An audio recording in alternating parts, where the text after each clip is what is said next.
할렐루야. 한번 신앙 고백하십시다. 나는 예수님 때문에 행복합니다. 기쁘고 즐겁습니다. 옆에 계신 분들에게 당신에게 참 좋은 일이 일어납니다. 인사해 주십시오. 사랑하는 자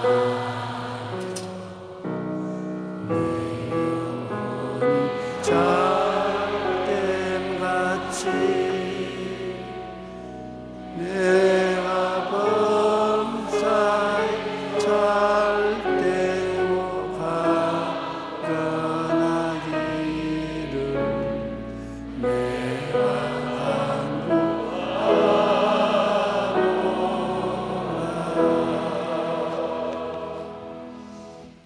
오늘 저는 화해라는 제목으로 말씀을 나누고자 합니다.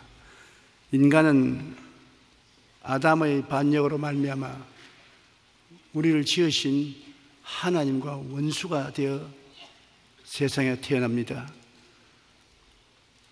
그 후로는 하나님 앞에 나가려고 하면은 반드시 짐승을 잡아 피를 제단에 뿌려야 일시적으로 죄악이 덮어지고 하나님을 만날 수 있습니다. 죄의 값은 사망이니까 사망의 죄악을 덮지 아니하고는 하나님 앞에 나갈 수 없습니다. 짐승으로서 제사를 드리는 것은 그 한 사건마다 제물을 드리는 것이기 때문에 하나님과 완전한 화목을 이룰 수가 없습니다. 이스라엘 백성들은 하나님 앞에 나가기 위해서 강수와 같은 짐승의 피를 흘렸습니다. 그러나 하나님과 화목은 완전히 이루지 못하셨습니다. 예수님께서는 영원한 하나님이 사람으로 오셔서 우리를 위해서 영원한 제사를 드려주셨습니다. 하나님과 화목하기 위하여 예수님 하나님의 외아들이 오셔서 우리를 대신하여 죄를 갚아주시고 죽으심으로 그 피로 이제 우리는 하나님과 화목을 이룰 수 있고 하나님과 화해하게 된 것입니다. 나의 죄를 씻기는 예수의 피밖에 없네. 예수님의 피를 의지하고 하나님께 나가면 하나님 앞에 담대하게 나갈 수 있는 것입니다. 하나님은 기뻐하시고 우리를 영접해 주시는 것입니다. 죄의 값은 사망인데 죄의 값을 어떻게 청산합니까? 예수님의 피는 영원히 죄를 갚아버리고 우리에게 의로운 의복을 입혀주시는 것입니다. 누구든지 저를 믿으면 의롭게 된다는 것은 디카이오스, 의로움을 선물로 하나님이 주시는 것인데 이 의는 평생에 죄를 한 번도 안 지은 상태를 말하는 것입니다. 한 번이라도 죄를 지으면 의롭다고 할 수 없습니다. 일생에 한 번도 죄를 짓지 않은 상태, 이것은 사람으로서 도달할 수 없습니다. 예수님께서 선물로 주시는 것입니다. 그러므로 이 의로움은 하나님 앞에 부끄럼 없이 설 수 있는 자격을 주는 것이기 때문에 담대하게 예수님 통해서 의로움을 얻었으면 하나님 앞에 나갈 수 있는 자격이 부여되는 것입니다. 우리는 하나님과 우리와 화목뿐 아니라 우리 가족, 이웃, 친지, 친구, 이웃나라 등과 화목하고 화해해야 되는 것입니다. 사람이 살면 인간관계가 가장 어려운 것입니다. 서로 마음이 부딪혀 원수가 되는 일이 다반사로 있습니다. 단절은 고독과 대결을 가져오고 살인과 전쟁도 가져옵니다. 우리가 평안하고 행복한 삶을 위해서는 어찌하든지 화해해야 되는 것입니다. 요즘 사람들이 겪는 가장 큰 고민 중에 하나가 인간관계에서 오는 갈등이라고 말합니다. 가족의 경우 통계청 자료에 의하면 현재 이혼율은 줄지만 50대 이후의 이혼율이 계속 증가하고 있습니다. 한국 청소년 상담원의 보고에 의하면 청소년들의 고민 순위 1위가 친구 관계라고 합니다. 교회 학교 교사들 역시 인간관계 때문에 가장 힘들어하며 교사하기가 고통스럽다는 것입니다. 직장에 있어서도 크리스천 직장인이 가장 큰 고민은 동료 간의 인간관계에 있다는 것입니다. 이웃도 마찬가지입니다. 최근 아파트 다세대 주택이 증가하다 보니 위층과 아래층 사이에 층간 소음으로 인한 갈등이 심합니다. 2층에서 걸어다니는 발걸음 소리가 아래층에 다 들리는데 신경이 예민한 사람은 잠을 잘 수가 없어요. 그래서 지난해 환경관리공단에 접수된 전국 피해 신고가 약 7,000건이나 되는데 특히 서울의 경우는 공동주택이 전체의 84%를 차지하며 신고 건수도 전국에서 가장 많습니다. 층간소음 문제로 어제 오늘이 아닌 알력이 생기지 그 알력으로 말미암아 죽이고 살인까지 일어나고 있습니다. 전문가들은 이처럼 갈등이 점점 심해지는 것은 바로 이웃과의 단절인 것입니다. 그래서 한 아파트에서 이웃과 인사하기 캠페인을 진행해서 강제로 인사를 했더니만 화해하려고 하는 노력이 효과를 발생해서 법률 필요 없이 이제는 다투는 식구들이 없었다고 말했었습니다. 그러므로 우리가 행복한 삶을 살기 위해서는 어찌하든지 서로 간의 갈등을 해결하고 화해하려는 노력이 필요합니다. 우리 어릴 때는 한 동리에 부엌의 숟가락수까지 다 알았었습니다. 전부 김씨, 박씨, 소씨, 조씨 다 이렇게 찾아다니면서 같이 저녁도 먹고 이야기도 나누고 서로 방문도 하고 그래서 이웃이 서로 화목하게 지내는데 요 사이는 단절이 되어 있습니다. 우리 이웃에 어떻게 사는지 모릅니다. 숟가락 몇 개 있는 건 그건 물론 모르죠. 그러니까 조그만 일만 생기면 법적으로 나가고 완력으로 나오고 투쟁으로 나가는 것입니다. 예수님께서 이 땅에 오셔서 십자가에 몸짓고 피 흘린 것은 가장 중대한 것이 하나님과 우리의 단절을 해결하기 위한 것입니다. 아담과 하와가 하나님께 범죄하고 난 다음 에덴에서 쫓겨났습니다. 단절입니다. 하나님과의 만남을 가질 수가 없습니다. 하나님과 대화를 하면 우리가 변화를 받을 수 있는데 대화가 안 됩니다.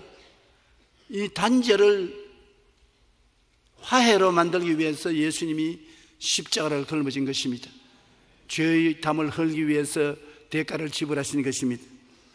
오늘 제가 여러분과 나누고자 하는 하나님 말씀은 아브라함, 이삭, 야곱 이 가족들의 단절과 화해에 대한 것을 알아보고자 하는 것입니다. 이삭은 리브가를 통해서 아들을 낳았는데 쌍둥이를 낳았었습니다.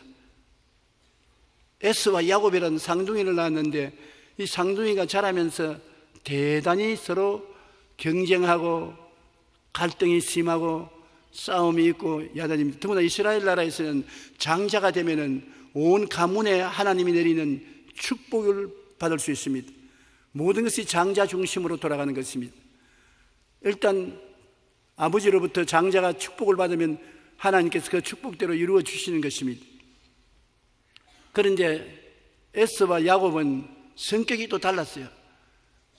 태어날 때부터 야곱은 욕심쟁이고 꾀가 많고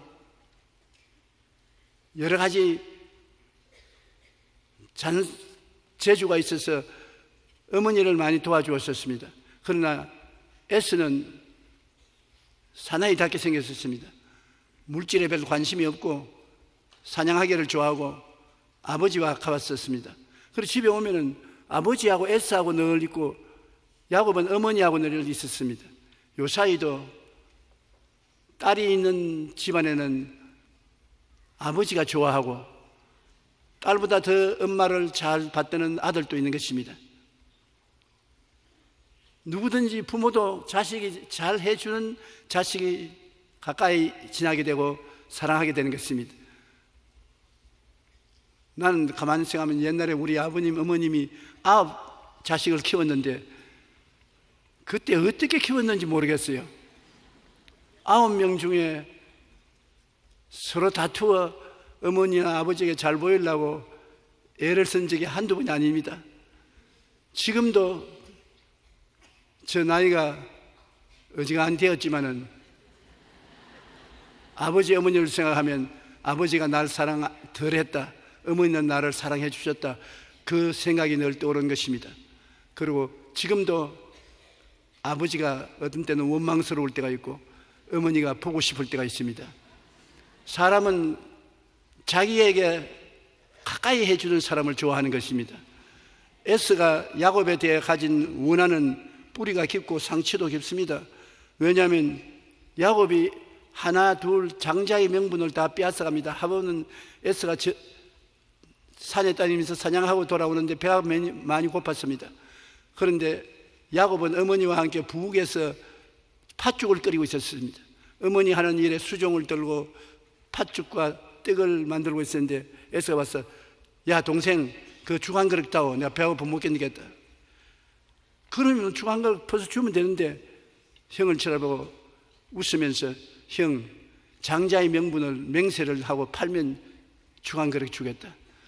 팥죽 한 그릇을 어떻게 장자의 명분에 비교하는 것입니까? 아주 굉장히 나쁜 놈입니다. 그래 형님이 하는 말이 야 배가 고파 죽을 지경인데 장자의 명분이 무슨 소용이 있느냐. 애따 하나님 이름으로 내 장자의 명분을 너에게 주었다. 진담 반 농담 반으로 장자의 명분을 맹세로서 동생에게 주고 나니까 동생이 팥죽 한 그릇 주었어요. 팥죽을 먹고서 기분 좋게 나갔는데 하나님은 그것을 하늘나라 기록부에 기록해 놓는 것입니다. 장자의 명분을 이날 이 시에 동생에게 넘겼다. 그런데 가정에서 엄마하고 친하면은 아버지에게 가까이 나가는데 도움이 굉장히 됩니다. 에스가 엄마하고 친하게 않기 때문에 불이익이 굉장히 많았었습니다. 창세기 25장 33절로 34절에 보면 야곱이 이르되 오늘 내게 맹세하라. 에스가 맹세하고 장자의 명분을 야곱에게 판지라. 야곱이 떡과 팥죽을 에스에게 주매 에스가 먹고 마시고 일어나 갔으니 에스가 장자의 명분을 가볍게 느꼈더라. 이래서 장자의 명분을 팥죽 한 그릇으로 샀습니다만 그 다음에 아버지의 축복을 받는 것도 어머니가 야곱 편을 들어서 축복을 받게 되는 것입니다. 아버지가 이제 나이가 늙어서 눈이 전혀 안 보입니다. 그리고 귀는 멀어서 잘 들리지 않지만 어느 정도 들을 수 있는데 눈은 전혀 안 보입니다. 그래서 자기 부인이 리브가가 늘 남편을 받들어주는데 리브가 보고 여보 나 이제 죽을 때도 가까이 오니까 장자에게 축복을 해줘야 되겠다. 그때는 장자의 축복이 요사이 상속 서류를 넘기는 것 같은 것입니다. 그래 그 어머니가 그 이야기를 듣고 야곱에게 와서 야 이리 오너라. 너 아버지가 이제 장자의 축복을 너 형 에스에게 주려고 하는데 나는 에스가 장자의 명분의 축복을 받는 걸 원치 않는다. 네가 가서 아버지에게 축복을 받아야 된다. 에스가 사냥해 온 고기를 요리해서 아버지가 드리면 아버지가 그걸 먹고 기뻐하는 중에 축복을 실컷 하겠다고 하시니 저기 짐승떼들 가운데 가서 양 한 마리를 잡아오너라. 아버지 입맛은 내가 안다. 내가 요리를 해서 줄 테니까 그 요리를 가지고서 아버지에게 접대하고 내가 애씁니다. 그러고서 축복을 네가 다 받아라. 그래 야곱이 하는 어머니 어느 누구를 죽이려고 합니까? 우리 형은 털이 북실북실 나서 만져보면 담요를 덮어쓴 것 같은데 나는 이렇게 말같지 않습니까? 아버지가 반드시 내 얼굴 만져보고 손 만져보고 이놈 야곱이 또 꾀를 부리는구나. 나에게 저주를 해버리면 축복커녕 평생의 저주를 받을 것입니다. 엄마가 그런 거 걱정하지 마라. 그건 내가 알아서 할 테니까 빨리 짐승이나 잡아오너라. 형은 사냥하러 갔을 동안에 빨리 짐승떼 들어가서 살찐 양을 가지고 있는 엄마가 그를 잡아서 요리를 맛있게 했습니다. 하고 난 다음에 양 가죽을 벗겨가지고서 목에다가 털이 북실북실하게 모여 이렇게 감아놓고 여기도 손에도 털로서 장치를 했단 말이에요. 어머니 장치하는데 아들이 따라갈 수 있습니까? 장치를 가지고서 네가 들어가서 네가 내 아들 애쓰냐? 그러면 그렇습니다. 사냥을 어떻게 그렇게 빨리 해오나? 그는 하나님이 도와주셔서 빨리 해왔습니다. 그러고 난 다음에 아버지 대접하고 난 다음에 축복을 해달라고 할 때 아버지가 축복하든 다 받아라. 그래서 아버지가 어머니가 만들어준 맛있는 고기를 가지고 아버지 사냥해 왔습니다. 어떻게 그렇게 빨리 잡았나? 아버지 하나님이 도와주셔서 사냥해서 짐승을 잡았으니 맛있게 만들었었습니다. 잡수시고 나를 축복해 주십시오. 좀 가까이 오너라. 목소리가 아무래도 야고보의 목소리 같은데, 아유, 형제간에 서로 닮지 않습니까? 아버지가 이제 귀가 둔해지니까 내 음성을 동생의 음성으로 잘못 들어서 그렇습니다. 그래, 그러면 이게 나에게 한번 안겨보라. 안아서 목을 이렇게 만져보고 팔 만져보더니, 희한하다. 목소리는 야고보의 목소리인데 털이 북실북실한 에서가 틀림없으니 오냐, 가져오너라. 그래서 고기를 마음대로 맛있게 잡수시고 난 다음에 손을 안수해서 축복을 해주시는데, 이거 뭐 보통 축복이 아닌 것입니다. 가지고 있는 축복은 다 해주었어요. 그 축복을 받고 난 다음에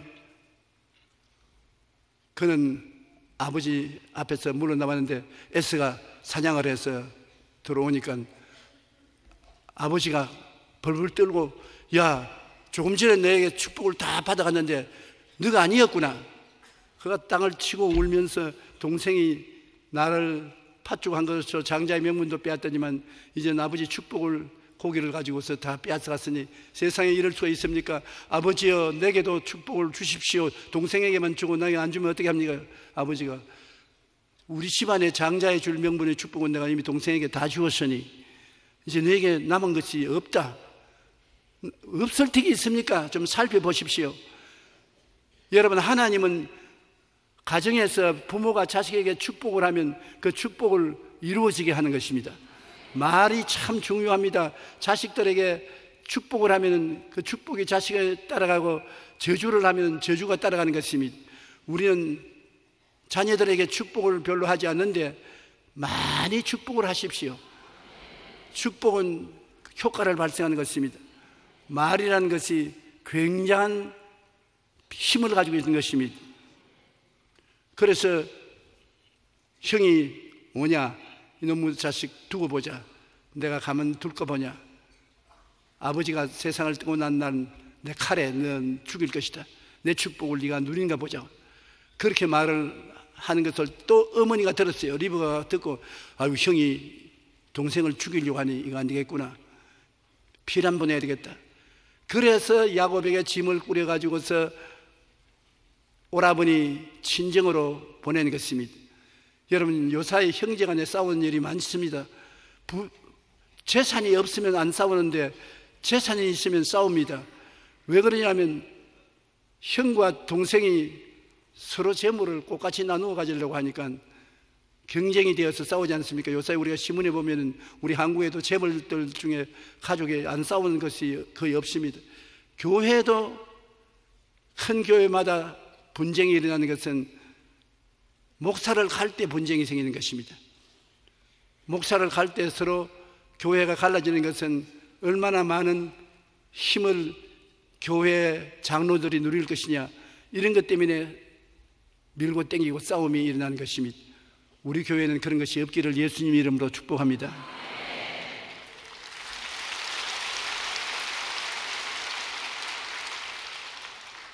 여러분, 사실 저는 이 교회에 50년이 넘도록 목회를 하고 뒤로 물러갈 때 손 다 털고 깨끗이 물러가서 지금도 교회에 대한 야망이란 전혀 없습니다. 저는 은퇴했기 때문에 하나님 말씀을 전가하겠다는 뜨거운 열정밖에는 아무것도 없습니다. 하나님이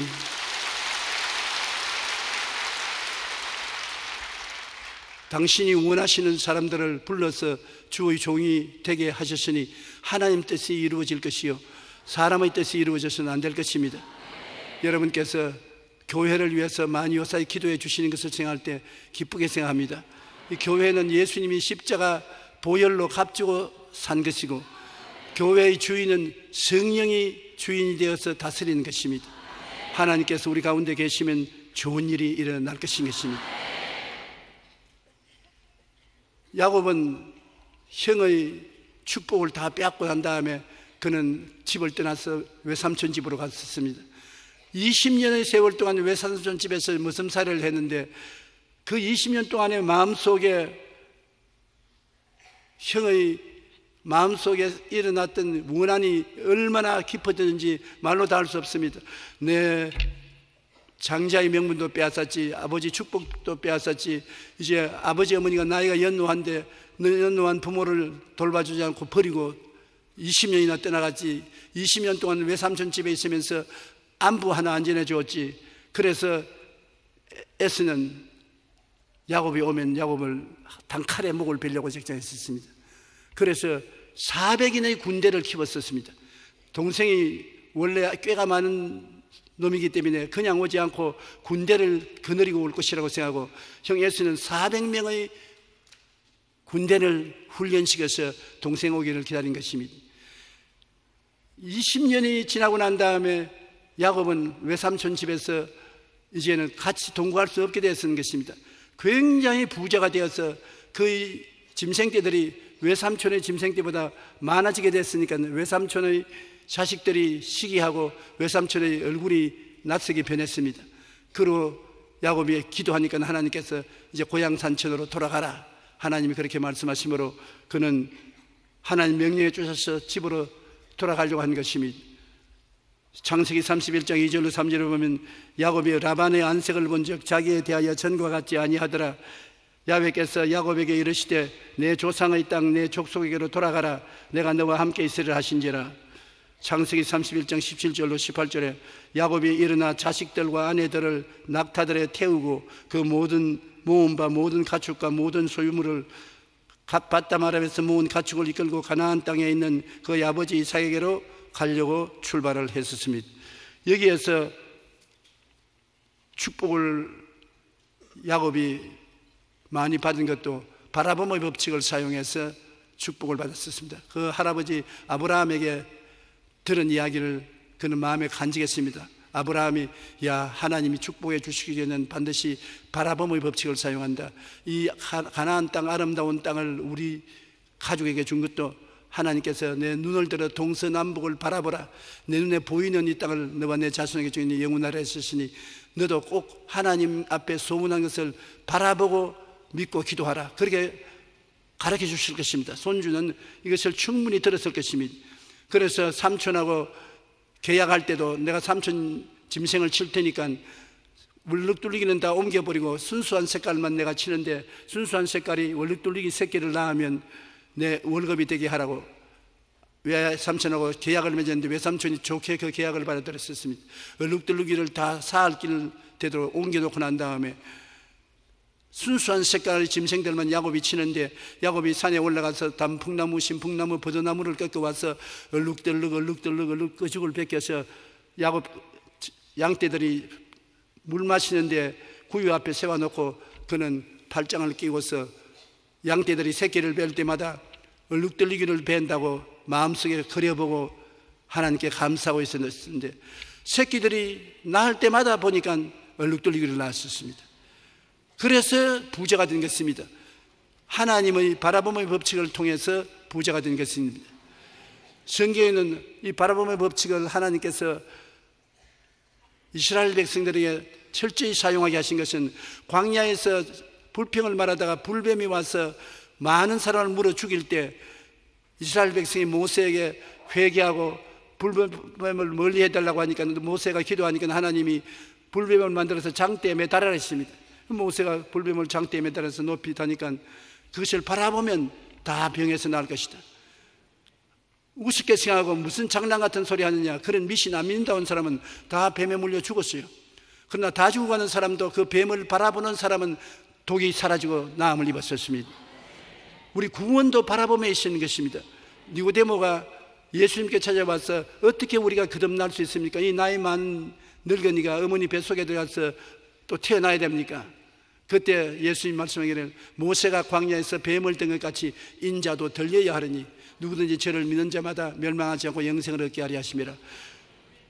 예수님이 십자가에 높이 매달릴 때 예수님을 바라보는 사람은 그를 통하여 믿음을 얻게 되고 구원을 받게 된다는 것입니다. 그러므로 오늘날 또 칼부리 십자가에 못 박히신 예수님을 바라보고 그가 우리 죄를 허물을 짊어지시고 우리 병을 담당하시고 우리 저주를 짊어지시고 우리 죽음을 담당하여 청산하고 부활하신 것을 마음속에 생각하고 바라보면 그 믿음대로 되는 것입니다. 영혼이 잘됨같이 범사에 잘되며 강건하고 생명을 얻되 넘치게 얻는 것은 십자가에 매달린 예수 그리스도를 바라봄으로 이루어지는 것입니다. 여러분, 하나님이 주신 축복은 마음속으로 생각하고 소문하고 바라보고 믿고 시인하면 열매를 맺고 기적이 일어나게 되는 것입니다. 바로 야곱이 외삼촌 집에서 큰 부자가 된 것은 외삼촌하고 계약을 맺을 때 바라봄의 법칙을 사용해서 계약을 맺어서 많은 바다의 모래떼와 같은 짐승떼를 자기 것으로 소유해서 고향산천으로 돌아오게 된 것입니다. 그런데 그가 고향산천으로 돌아와서 야복나루 강을 건널 때 했었습니다. 먼저 사람들을 보내서 형에게 자기가 집에 고향으로 찾아온다고 통보를 하라고 하니까 종들이 가서 형에게 보고를 하고 돌아와서 얼굴이 새빨개졌습니다.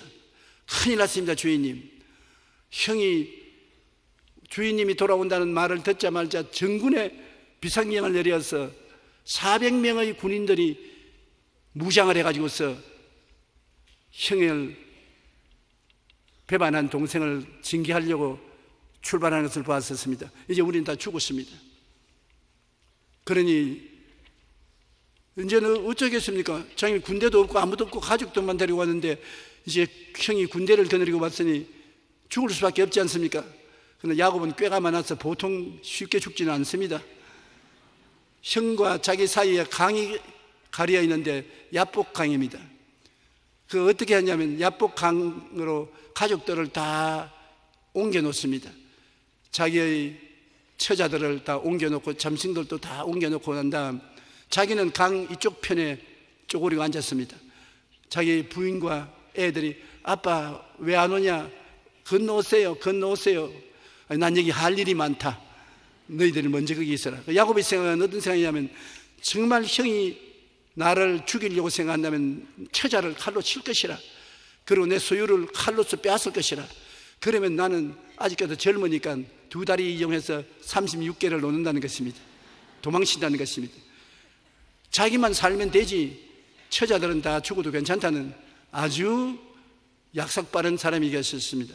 그래서 가족들을 다 옮겨놓고 자기는 홀로 약복강 건너편에 앉아서 상황을 살피고 있는데 어디 그 창한 장군 같은 그 제 대장부가 한 사람 나타나지만 자기 목숨을 잡고 짚고 이놈아 건너가라.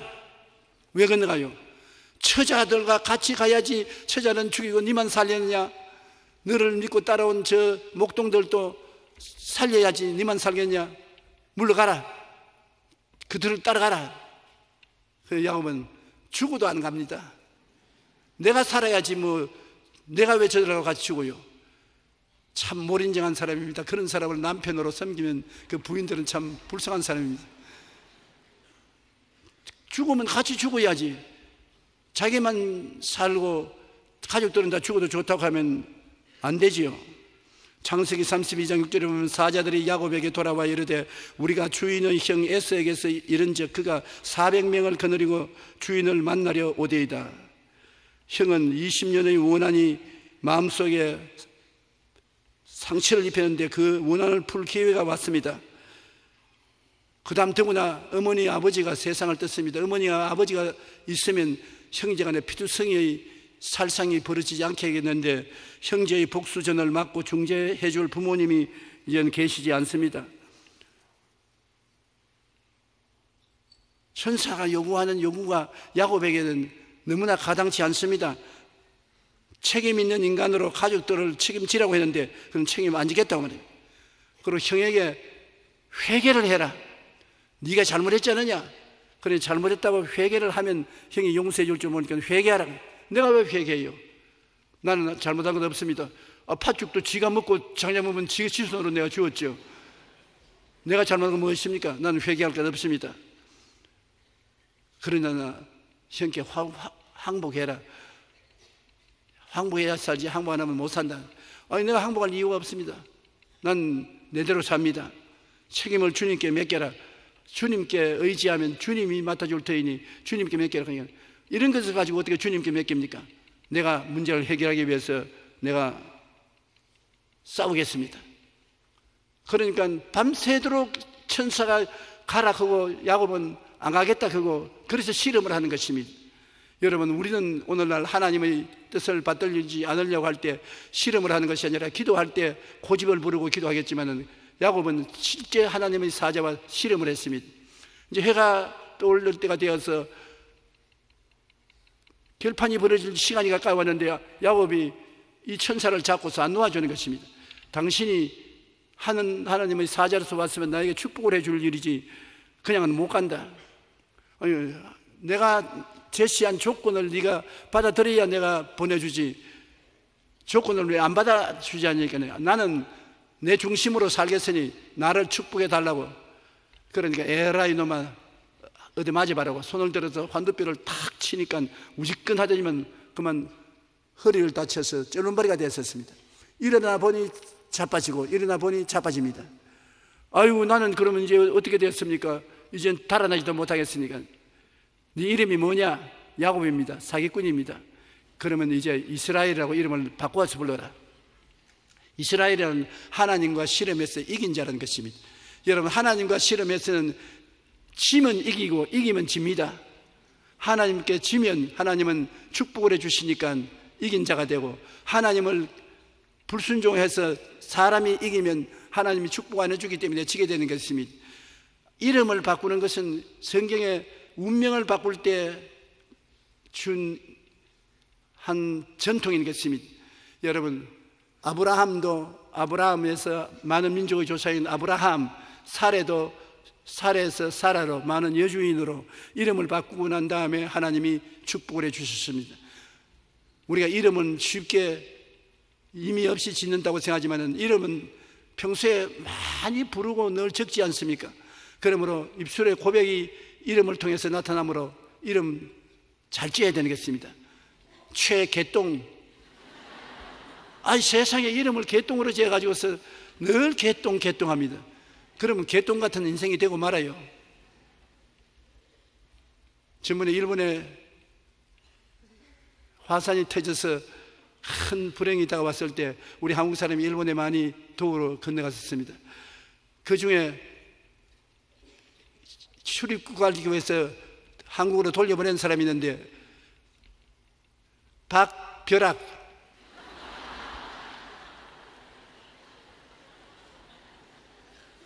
박벼락을 이름을 가지고 하니까 벼락 부자가 되라고 그랬는지 모르겠지만 일본 사람들은 아주 기가 막힙니다. 그러니까 한국으로 돌아가라고. 그 외에도 화산에 비슷한 이름 있는 사람은 다 못 들어갔었습니다. 저도 이름을, 우리 아버지 주신 이름을 중도에서 바꾼 적이 있는데 조용기라고 해서 이름이 좋은 이름이었는데 목회를 시작하고 하도 고생스러웠어요. 목회 생활이라는 것은 여러분 겉은 화려하게 보이지만 내부적으로는 굉장히 고통스럽습니다. 그 왜 그러냐면 하나님 말씀을 주의 종이 늘 전가할 때 그 말씀이 쉽지 않습니다. 설교 한 편 잘 하려면 한 달이 넘도록 고민을 해야 되고 제목을 가지고 괴로움을 갖는데, 목회하려면 일주일 내내 새벽 기도해야지요, 철야 기도해야지요, 주일날 설교해야지요, 또 초청받아서 나가 설교해야지요. 하나님 말씀을 하나님께로부터 받는다는 것이 쉽지가 않습니다. 거기에다가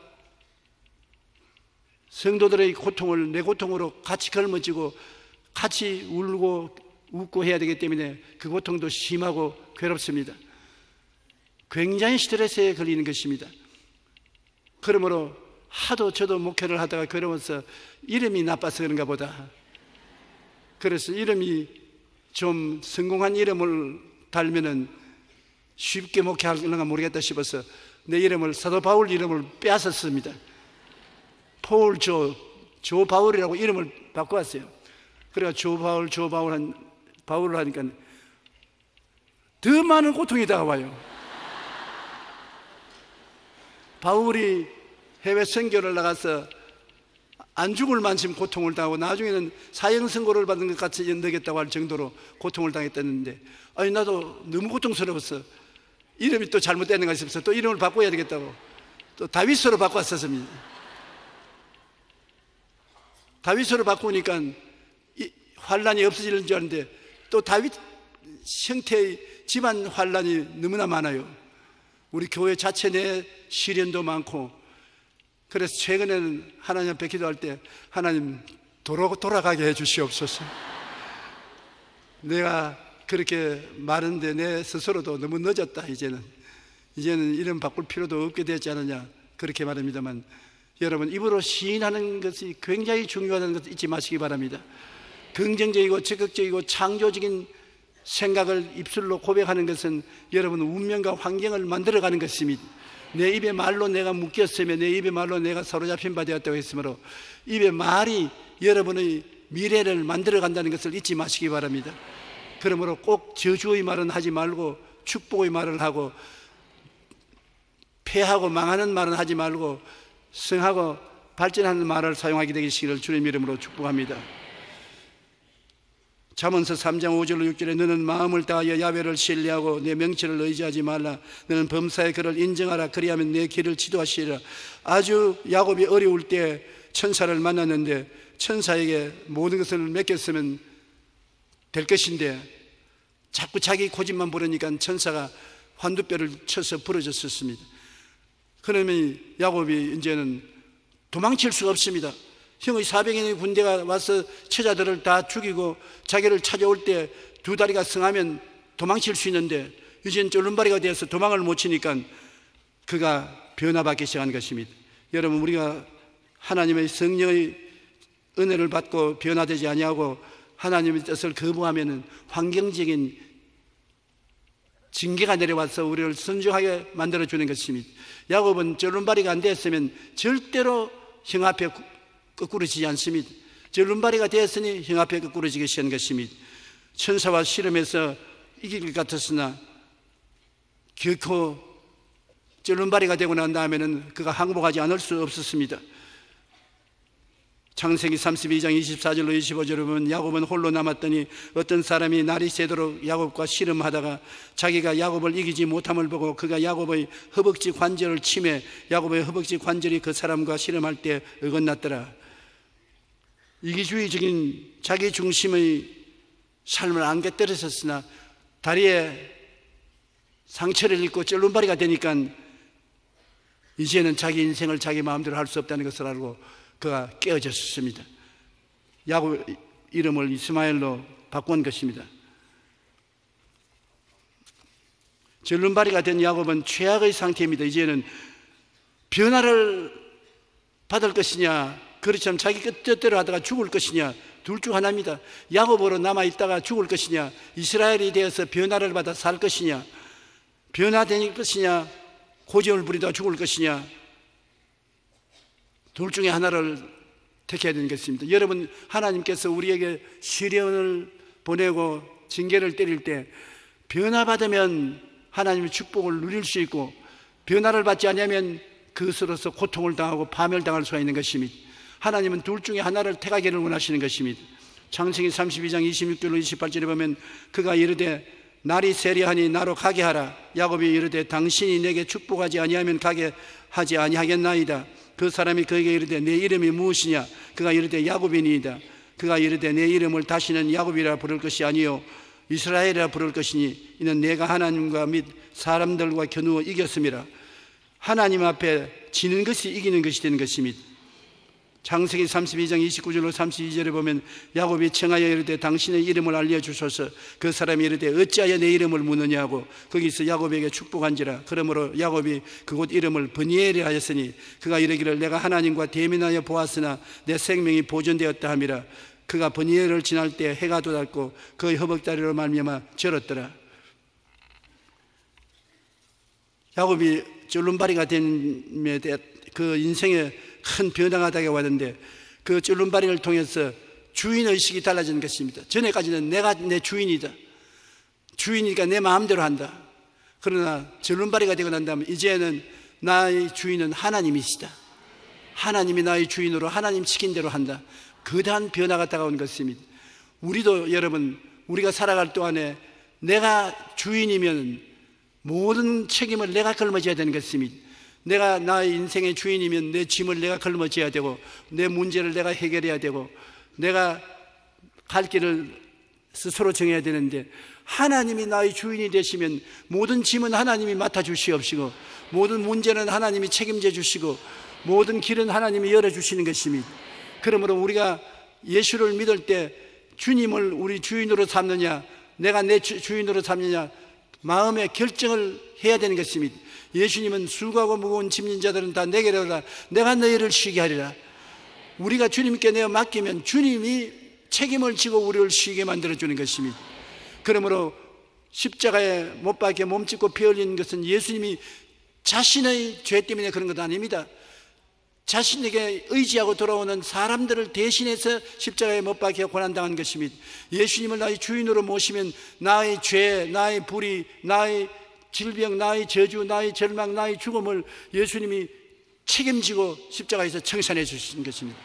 그러나 내가 내 주인이면 우편 강도, 좌편 강도 중에 한 강도가 자기 인생 자기가 책임지고 구원받지 못하는 것과 같이 자기가 책임지고 스스로 죽어야 되는 것입니다. 우리는 야곱이 환두뼈가 어려짐으로 이기주의를 버리고 인본주의를 버리고 주님을 주인으로 삼고 나가는 모습을 볼 수 있는 것입니다. 이사야 41장 14절 우리 다 같이 한번 읽어보십시다.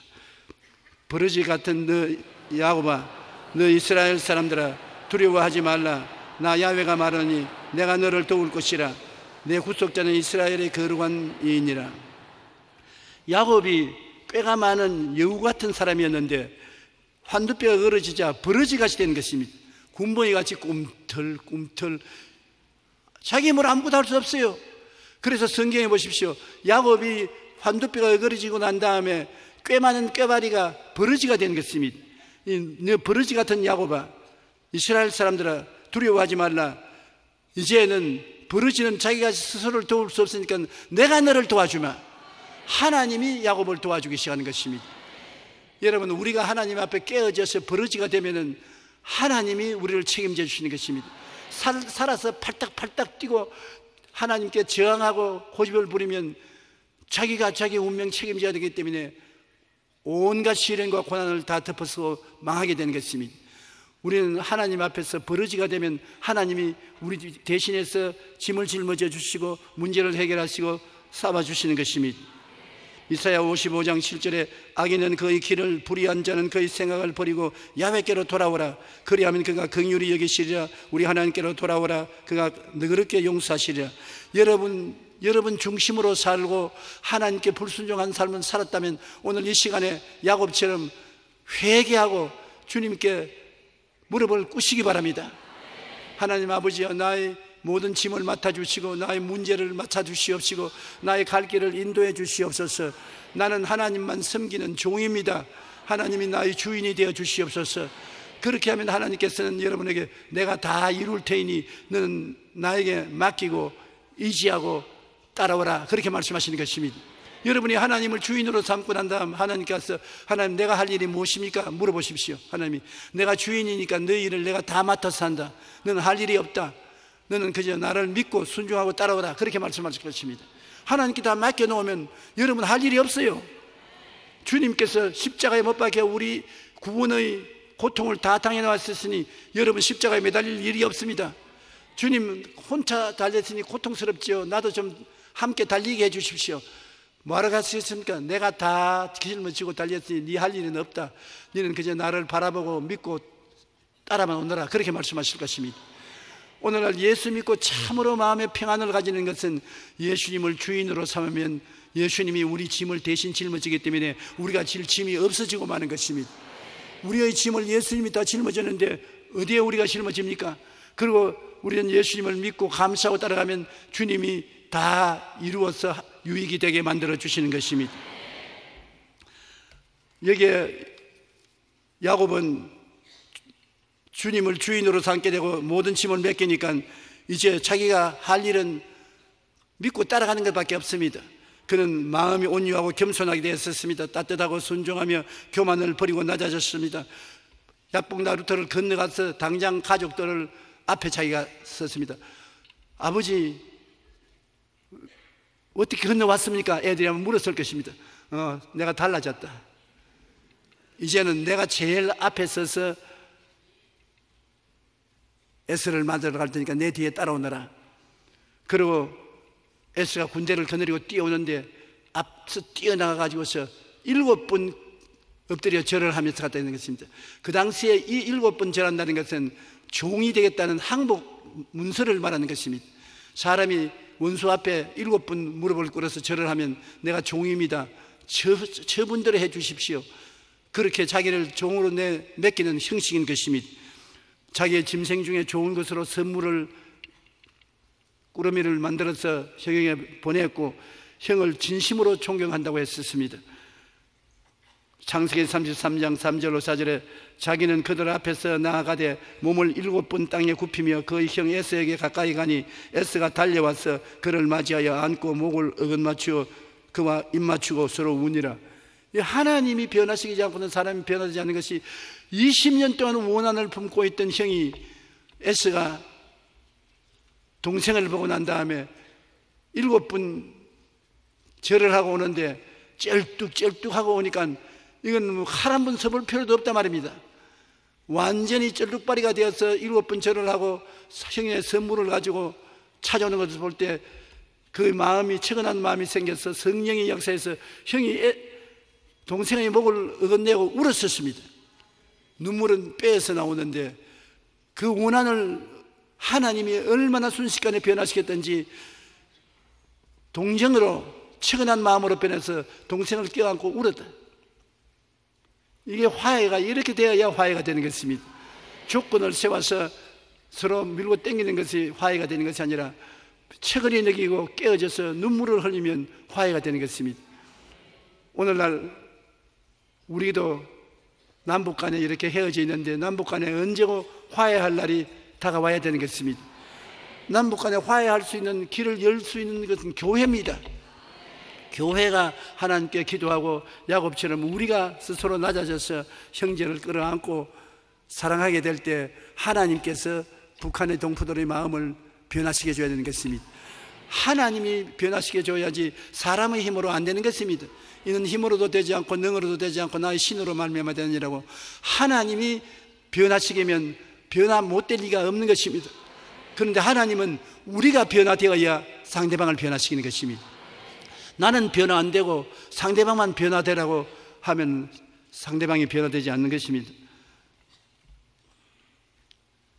야곱이 변화되어서 20년 전에 떠나던 동생이 아니라 이스라엘로 변화된 형제가 되어서 돌아오며 하나님의 은혜로 형제가 화목된 것입니다.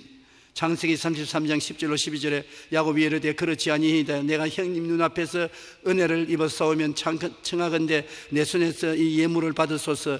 내가 형님의 얼굴을 배운 즉 하나님의 얼굴을 본 것 사오며 형님도 나를 기뻐하시니이다. 하나님이 내게 은혜를 베푸셨고 내 소유도 좋아오니 청하건대 내가 형님께 드리는 예물을 받으소서 하고 그에게 강권함에 받으니라. 에스가 이르되 우리가 떠나자. 내가 너와 동행하리라. 동생을 죽이러 400인의 군대를 거느려 온 형이 동생을 호위해서 가는 400인의 군대로 변화되고 마는 것입니다. 이런 변화가 하나님의 능력으로 다가와야 되는 것입니다. 우리 예수 믿는 사람들의 특징은 하나님의 능력으로 변화를 받는다는 것입니다. 우리의 수양과 도덕과 노력으로 되는 것이 아니라 힘으로도 안 되고 능으로도 안 되는데 하나님 성령이 오셔서 변화를 시켜주는 것입니다. 죄인은 의인으로, 불의한 자는 거룩한 사람으로, 병든 자는 치료받은 사람으로, 저주받은 사람은 축복받은 사람으로, 가난한 사람은 부유한 사람으로, 죽는 사람은 천당 가는 사람으로 운명과 환경을 변화시키는 역사를 우리 하나님이 성령으로 하시는 것입니다. 여러분은 지금까지 예수님을 통해서 변화받아 왔고 앞으로도 변화되는 것입니다. 우리의 문제의 해답은 예수 그리스도의 십자가에 있는 것입니다. 우리 인생에 수없이 많은 고통의 문제에 대한 질문이 있는데 하나님은 그 질문에 대한 대답을 하셨습니다. 갈보리 십자가에서 주님이 내가 다 이루었다. 여러분의 문제의 대답을 그 자리에 했었습니다. 이제 우리가 깨어져서 주님을 주인으로 삼고 주님께 섬기고 나오면 하나님의 대답은 여러분 생활 속에 줄줄이 이어서 올 것인 것입니다. 닫힌 문은 열려지고 미움은 사랑으로 변화되고 저주는 축복으로 변화되는 역사가 일어나게 되는 것입니다. 기독교 신앙의 놀라운 것은 하나님이 여러분에게 때가 오면 변화의 기적을 베풀어 주어서 은혜를 진실로 입게 만들어 준다는 것입니다. 우리가 성경 말씀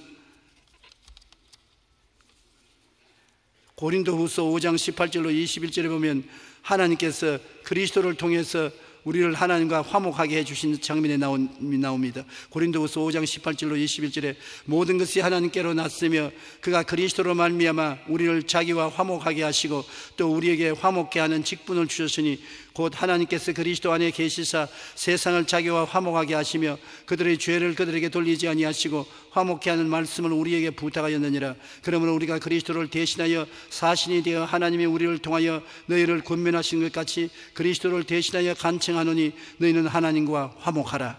하나님이 죄를 알지도 못하신 이를 우리를 대신하여 죄로 삼으신 것은 우리로 하여금 그 안에서 하나님의 의가 되게 하려 하심이라. 이것은 무슨 말씀이냐면 우리가 예수님을 통해서 하나님과 화목되었습니다. 이제 하나님 무서운 대상이 아니라 우리 친 아버지인 것입니다. 우리는 하나님께 나가서 아버지여 하고 부르고 기도하고 하나님의 손길을 체험할 수 있게 된 이상 하나님은 우리에게 또한 다른 사람을 하나님께로 데리고 와서 화목시키는 직분을 맡겨주었다는 것입니다. 여러분이 하나님 앞에 직분을 맡은 사람인 것입니다. 흉악한 죄인, 버림받은 죄인이라도 여러분이 대속의 기도를 하고 데리고 하나님께 와서 아버지 하나님, 이 사람 하나님께로 돌아오니 용서해 주시옵소서 하면 하나님이 여러분의 기도를 듣고 화목해 만들어 주겠다는 것입니다. 하나님께서는 죄를 알지도 못하는 예수를 우리 대신하여 죄로 삼으신 것은 여러분 예수님이 죄를 걸머지는 그 정도가 아니라 예수님 자체가 죄가 되어버리고 마는 것입니다. 십자가에서 예수님이 죄의 덩어리가 되어버렸어요. 죄를 짊어진 정도가 아닙니다. 죄가 되어버리는 것입니다. 하나님이 무자비하도록 그를 십자가에서 고난을 받고 죽게 만드는 것입니다. 예수님이 지불한 대가가 엄청나게 큽니다. 그러므로 예수님이 용서와 화해와 의를 주시는 그 화해와 의도 엄청나게 큽니다. 오늘 여러분 이 시간에 아무 의미 없이 앉아있는 것 같지만 여러분이 아버지 이름을 부르면 아버지가 하늘에서 무슨 일을 하다도 여러분 귀를 기울인 것입니다. 여러분이 그리스도 때문에 그만큼 비중이 있는 사람들이 된 것입니다. 있어 좋고 없어 좋은 것도 아닙니다. 굉장히 비중이 있는 사람이 되었습니다. 그러므로 여러분께서 예수 이름으로 화목을 얻은 사람으로서 화목을 얻지 못한 사람을 위해서 대신 기도를 하라고 성경에 말하는 것입니다. 여러분의 기도는 하나님이 귀를 기울여 들으시고 죄인을 의인으로 불의한 자를 의로운 사람으로 변화시키는 역사를 베풀어 주신다는 것입니다. 여러분의 기도는 효과가 있는 것입니다. 이스라엘 즉 하나님과 겨두어 이긴 자가 되어 온유하고 겸손하고 믿음으로 하나님을 의지하고 나아가던 야곱과 같이 여러분도 그런 변화를 가지고 있는 것입니다. 여러분 형의 적개심이 무너뜨린 것처럼 여러분의 기도는 수많은 사람의 가슴 속에 있는 적개심을 무너뜨리고 하나님의 은총을 받게 만들어주는 것입니다. 남아프리카 공화국의 대통령이었던 넬슨 만델라는 흑인 인권 운동을 하다가 감옥에 갇혀서 한평생을 감옥에 있었다고 해도 과언이 아닙니다. 감옥의 환경이 너무나 열악했고 정의로운 일을 하다가 투옥되었다는 사실이 억울했던 그는 변호사가 면회하러 왔을 때 언제나 외쳤습니다. 여기가 지옥이다, 생지옥이다. 다른 사람들 이런 감옥에 한번 들어와서 살아보라게라. 얼마나 무서운 생지옥이고. 그래서 변호사가 참으로 안 돼서 마음이 괴로웠었습니다. 시간이 흘러도 환경은 달라지지 않았습니다. 그러던 어느 날 그는 이런 생각을 했습니다. 내가 복역하는 동안 환경이 결코 변하지 않고 이렇게 괴로운데 환경이 안 달라지면 내 마음이라도 달라져야 되겠다고. 그래서 넬슨 만델라는 그 마음을 변화시켰었습니다. 얼마 후 변호사가 다시 면회를 와서 물었습니다. 수감 생활이 많이 힘들시지요? 아니요, 지금은 천국입니다. 아, 그러세요? 그 사이에 환경이 많이 개선된 모양이군요. 천만에요. 감옥은 그대로 있고 환경은 변해지지 않았어. 그러나 환경 대신에 내가 변화되고 말았어. 내가 변화되어 보니 지옥 같은 감옥도 천국으로 변화되었습니다. 이것이 여러분 놀라운 간증 아닙니까? 누구든지 그리스도 안에 있으면 새로운 피조물이라. 이전 것은 지나갔으니 보라 새 것이 되었도다. 환경이 새 것이 된 것이 아니라 내가 새 것이 된 것을 말하는 것입니다. 내가 새 것이 되면 모든 것이 환경이 새 것으로 보이게 되는 것입니다. 여러분, 예수님은 오늘 이 시간에 여러분 속에 들어오셔서 여러분을 새 것으로 만들어 주시는 것입니다. 믿음, 소망, 사랑, 의, 평강, 희락을 가진 새로운 사람으로 만들어 주는 것입니다. 여러분, 사랑이 넘치는 사람으로 만들어 주시면 여러분 속에서 사랑이 넘쳐나오고 새 사람이 되어 환경을 변화시키는 것입니다. 여러분이 변화되면 환경이 변화되는 것입니다. 환경이 변화되어서 여러분이 변화되지 않습니다. 오늘날 옛날보다 얼마나 잘 삽니까? 그러나 잘 사는 환경 때문에 우리가 옛날보다 행복해졌느냐? 그렇지 않습니다. 환경은 안 바꿔지더라도 우리가 예수 믿고 바꾸어지면은 환경이 안 바꿔져도 행복을 얻을 수가 있는 것입니다. 여러분은 모두 다 거대한 변화를 마음속에 받아들였습니다. 여러분은 바꾸어지는 것입니다. 영혼이 잘 땡깁니다. 범사에 잘 됩니다. 강건하게 됩니다. 예수님 때문에 용서받은 의인이 되었습니다. 거룩하고 성령 충만한 사람이 되었습니다. 예수님 때문에 여러분은 병에서 고침받고 장수하게 되었은 것입니다. 예수님 때문에 성공합니다. 축복을 받았기 때문에 남에게 구워줄 때도 구지 않는 사람이 되는 것입니다. 예수님 때문에 천국에 여러분 이름이 적혀지고 천국 보좌의 그리스도와 함께 올라가게 되는 것입니다. 우리에게는 좋은 일만 있지 나쁜 일은 없습니다. 우리는 이 좋은 일을 받아들여서 항상 좋은 일이 일어날 것을 생각하고 믿고 기대하고 긍정적으로 말하며 살게 되시기를 주의 이름으로 축원합니다.